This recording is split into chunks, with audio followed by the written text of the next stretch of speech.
Sa latest vlog ng Showbiz Update ni na OG Diaz at Mama Loy kasama si Joseph Pocon ay nabanggit na nasa Singapore si Bea Alonzo kasama ang pamilya para magbakasyon. Alam naman ng lahat na may pinagdaraanan ngayon si Bea, kaya ang pamilya niya ang kasama sa mga panahong kailangan niya ng karamay. Simula nang pumutok ng balitang hiwalay na sina Bea at ang mapapangasawa sana niyang si Dominic Roque, ay umiwas na siya sa harap ng kamera. Kahit nasa ibang bansa, si Bea ay hindi pa rin siya nakaligtas sa mga mata ng netizens dahil nagpadala sila ng mensahe sa pambansang marites na si Zian Gaza. Ipinost ni Zian Gaza ngayon sa kanyang Facebook account na patalon-talon, palipat-lipat ng restaurant si Bea at bagsak ang mukha nito. Aniya, namataan daw ng mga marites si Bea Alonzo sa Marina Bay Sands. Patalon-talon ng restaurants, kain ng kain kasama ang pamilya. Bagsak na bagsak daw ang mukha ni Bea. Makapal daw ang eye bags. Kawawa naman daw ang sabi pa ni Zian Gaza. Tinanong daw ni Zian Gaza ang mga marites kung kukunan nila ito ng pictures para may maipost na update tungkol sa aktres. Ang sagot naman ng social media personality, tinanong nila ako kung pipicturan daw ba para maipost ko. Sabi ko, respetuhin natin yung privacy ng tao, lalo na ngayon na may mabigat siyang pinagdaraanan. Huwag mong picturan, videohan mo, wika ko. Hindi ko pwede i-upload yung video at hindi ko rin pwedeng ipasa sa iba at baka tamaan ako ng strict Singapore law. Yung mga krimen na ginagawa ko ay inaayon ko sa batas ng isang bansa. Kaya hanggang ngayon ay wala akong kaso anywhere in the world maliban labang sa Pinas, anya pa. Ang tanong, yung kumukuha kaya ng video ay hindi ginagamit ang kanyang social media account at gumamit lang ng dummy account? Anyway, may tanong dito, nakaabang pa rin ang lahat sa pagsasalita ni Bea Alonzo tungkol sa hiwalayan nila ni Dominic Roque. Magsasalita rin kaya si Bea Alonzo sa tunay na nangyari tulad ng ginawa niya noong mag-break sila ni Gerald Anderson? Samantala, hindi raw naglalabas ng condo unit ngayon si Dominic Roque, base sa chika naman ng pambansang marites na si OG Diaz. Sa kanyang Showbiz Update vlog, nakasama ni na Mama Loy at Joseph Pocon.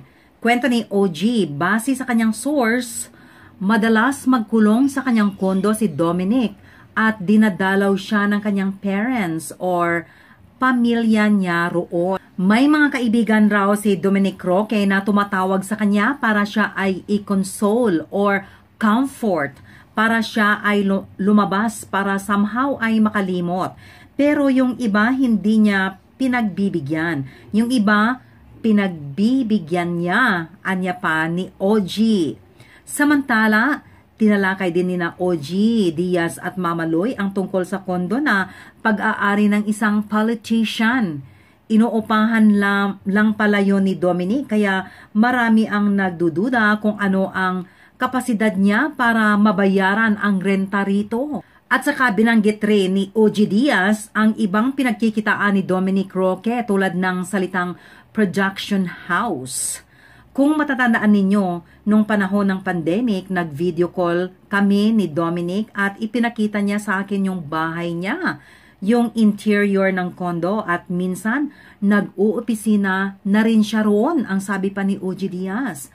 Kasi doon sa mga nakataas ng ang kilay at naghahanap kung ano ang pinagkakaabalahan ni Dominic kasi hindi naman siya aktibo sa pag-arte. Ang pinagkakaabalahan po niya ay ang kanyang production house na kinokomisyon ng mga brands para gumawa ng AVP or audiovisual presentation. Something like gabay kalikasan at pinakita pa sa akin ni Dominic. Yun na sila with his staff ang gumagawa mismo. At nagpupunta sa nature para ipagbunyi kung paano alagaan ang ating kalikasan. Isa lang yun, hindi lang naman AVP ang ginagawa nila, may mga digital ads din silang ginagawa, ani pa OG Diaz. Sundot naman daw ni Mama Loy na, ay malaki ang kita dun ha. Correct, sabi naman ni OG Diaz. Yung Black Peak Media Production daw ang pangalan ng production business ni Dominic. Yung iba kasi parang nilalait si Dominic. Sinasabi nila kabit ng bakla, kabit ng mayaman, giit pa ni OG. Nabanggit din na yung tipo ni Dom na gwapo ay hindi raw talaga maiiwasang hindi pagdududahang kabit ng bakla o may benefactor. Yun ang sinasabi ng jowa ni Dominic na hindi pa naman napapatunayan, tulad nung kondo na pag-aari ng isang politician na lalaki. Ang sabi ni sa akin ni Dominic, kinuha niya yung panahon ng pandemic kasi mababa ang upa. Uupahan lang talaga yon ng yung kondong yun, sabi pa ni OG Diaz. Dagdag pa, may nakarating din sa akin na yung isang bading ay business partner din niya na hindi ko kilala, kaya kailangan makuha natin yung list ng partners ni Dominic Roque. Kaya inilabas ito. Ay sinasabi kasi na si Bea ang bubuhay kay Dominic. Mas mayaman si Bea kay Dominic. May sariling pera rin naman si Dominic, anya pa. Nasambit din, may mga ini-endorso ring ang binata tulad ng brand ng kape, inuming nakakalasing, brand ng soda at gasoline station. Malaki rin ang TF or talent fee ni Dominic. Pero syempre, sa yaman at yaman ay mayaman talaga si Bea Alonzo kesa kay Dominic Roque. Pero hindi natin inuuri ang tao kung anong properties meron siya para masabing mabuting tao ang isang tao, ang sabi pa. Binanggit din daw ng source ni OG na galante si Dominic kay Bea at hindi na iniisa-isa pa ni OG kung paano naging galante ang ex-fiancé ng dalaga. Pinabulaanan din ni OG ang chikang si Bea ang nagbabayad sa mga travels nila ni Dom. Hindi naman totoo yun, may pride o ego pa rin ang lalaki. Alam ni Dominic na may kaya si Bea pero para kay Dominic ay patutunayan niyang hindi ako after sa yaman mo.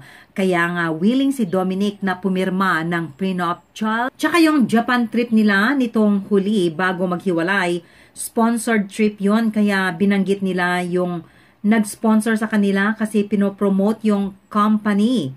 Yung kanilang travel agency, paliwanag pa ni OG Diaz. At higit sa lahat, ang halaga ng singsing na ibinigay ni Dom kay Bea ay nagkakahalaga lamang ng 3 milyong peso base sa source ni OG Diaz.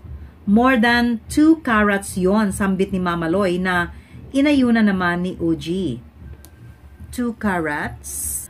Oo, galante si Dominic even to his family at habang nag-uusap tayo ngayon, mahal pa rin ni Dominic si Bea, ang say pa ni OG Diaz. Thank you for watching Viral Trends at kung nagustuhan ninyo ang ating kwento ngayon, mag-subscribe na at huwag kaligtaang i-click ang notification bell para kayo ay laging update sa ating mga bagong videos.